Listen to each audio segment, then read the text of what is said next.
Ike, top free agents available still. We talked about some of this on our bonus episode of the Bleav in Steelers show that appeared on the Bleav Hour as part of the partnership with Gow Media National Radio.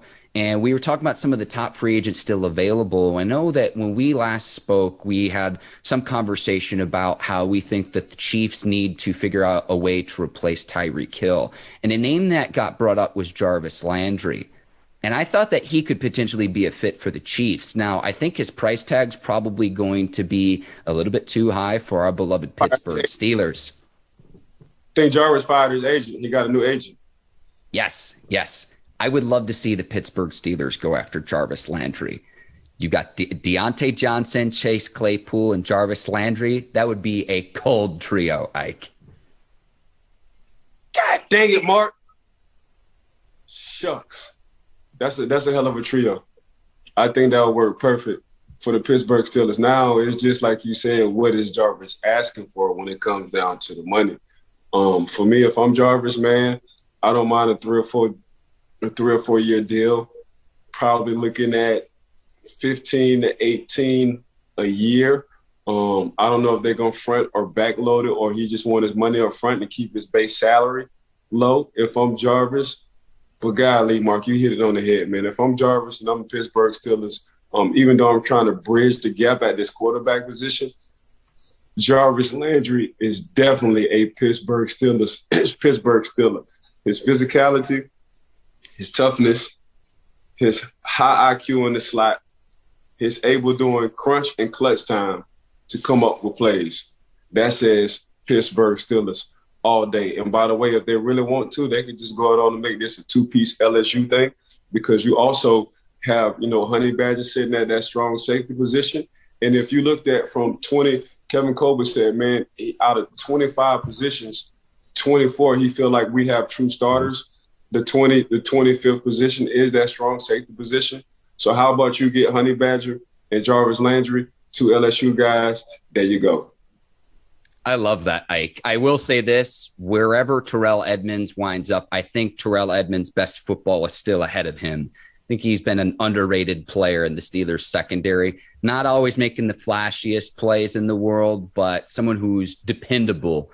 But you bring in the Honey Badger, pair him with Minka, and I mean the practices with Jarvis Landry, like you're talking about, it's not just what they bring on the field. And we're going to get into Hard Knocks here in just a second, Ike, but a lot of the intangibles and the leadership that they bring into a locker room that's not always evident when you watch on Sundays, but you listen to the players, you see some of the behind the scenes clips, you've seen some of the mic'd up moments that they have around their teammates. And with Landry, I think of a guy who's extremely dependable. He plays 16 games every single season, and he makes Pro Bowls consistently. And mentioning Hard Knocks, that speech he had and how he changed the Cleveland Browns culture, he brings that to him with any locker room where he goes to. So, and by the way, we're poaching from the Cleveland Browns, a division rival. Like, sign me up, Mike. Sign me up.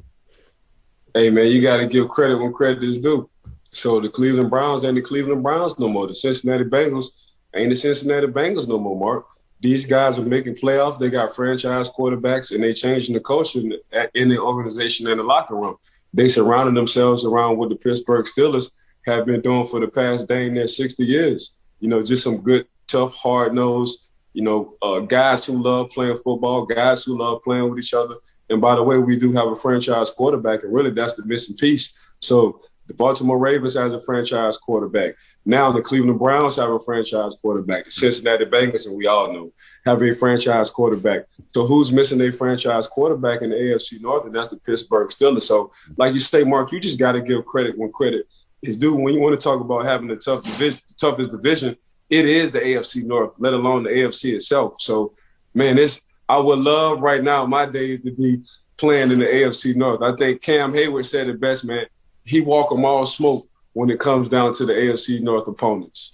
I might push back and give the AFC West its credit, Ike, but it's like the AFC West, the AFC North in the NFC West. Who you taking in the AFC? Who you going to take over Lamar? Who you going to take over Joe? Who you going to take over Deshaun? And we talking about it with at least 13 years left. We'll be here till sundown, Ike, if we get into this. Hang on, let me get back on track. A few other names out there in free agency before we get to Hard Knocks. Stephon Gilmore, the cornerback. Akeem Hicks, the defensive lineman, to where if he goes to the right situation, he can swap in and out with, like, say, a 3-man rotation on the interior and stay healthy. He's a very good player.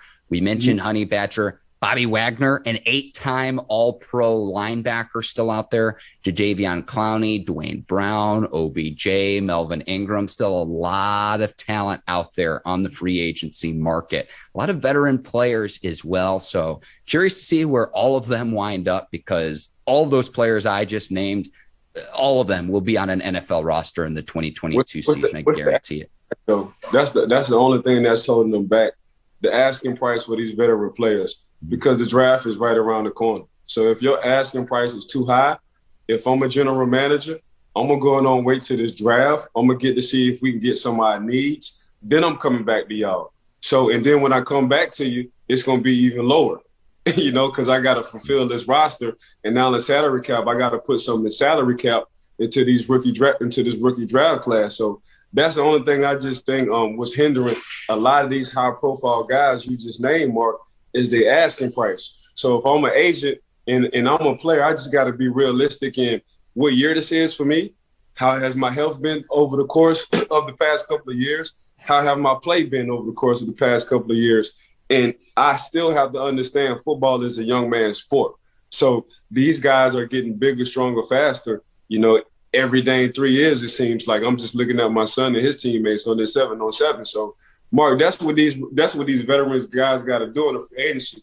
They just got to ask themselves, am I asking too much money, and why? Of course, you want the bag. Everybody wants the bag, but everybody can't get a Tyreek Hill. Everybody can't get a Devontae Adams. Everybody can't get the big bucks. And you just got to look at what phase or what stage you is at the time of your career and what can you bring to a team. So I think Bobby Wagner will get paid sooner than later. I think OBJ is going to still be a 1-year deal. I think Akeem Nicks, like you said, will go in a perfect situation. And I think Akeem will be a perfect situation for the Pittsburgh Steelers, because we've been talking about trying to get a guy who can stuff the plug on the middle of that defensive line. That would be a perfect situation. Hopefully he's not asking for too much money. He'll fit perfect right there. So it's just, for me, what are they asking for over there? Overpricing themselves? And do y'all really want to sit to after the draft? Because then that's when I think the price will decrease. Really quickly, where does Joe Hayden wind up? Joe might call it a day. I think personally, I think Joe talking to his family, his wife, and his kids, and he might call it a day. I don't think, coming from Pittsburgh, from Joe playing in Cleveland all them years and me playing against Joe and seeing the stud Joe was, and looking at his account and being one of the highest paid, cornerbacks in NFL history. Yeah. Joe ain't really tripping. I think Joe, if he goes to any team, he wants to come back to the Pittsburgh Steelers. I think it'd be hard for Joe to go to Cleveland, get drafted by Cleveland, play for the Pittsburgh Steelers, love Coach T in that locker room, then go somewhere else like the Jacksonville Jaguars. Joe ain't doing nothing like that. So I think Joe just trying to buy time. If it's any team he wants to come back to, it would be the Pittsburgh Steelers. If not, he's going to retire.